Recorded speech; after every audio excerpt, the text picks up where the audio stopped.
Jon Gruden, after they traded Khalil Mack, did something that I thought was totally low class.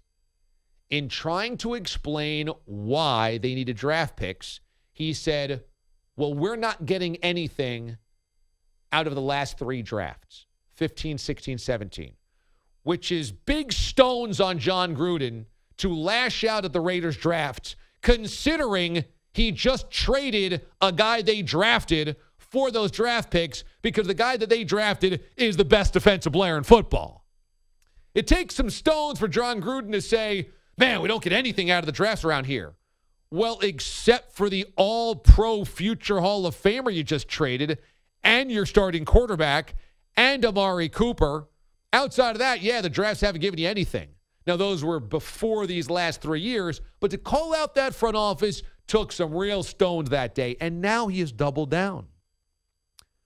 Gruden says he wanted to take Derwin James, a safety in the first round, but, quote, unfortunately, they took a safety in 2016, Carl Joseph, and then one of the second round as well in 2017. So, in other words, because we already took safeties that I don't like, I couldn't take the safety that I like.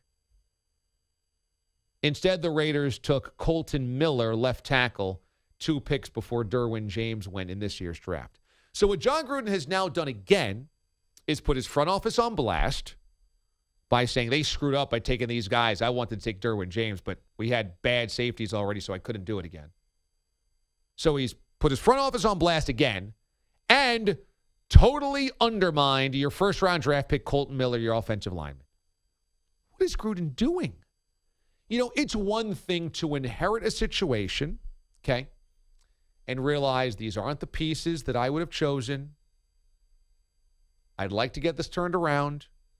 I'm going to get some criticism, but my job here is to keep everything intact, everything in-house, and to be a leader, right? I mean, that would be the right thing to do.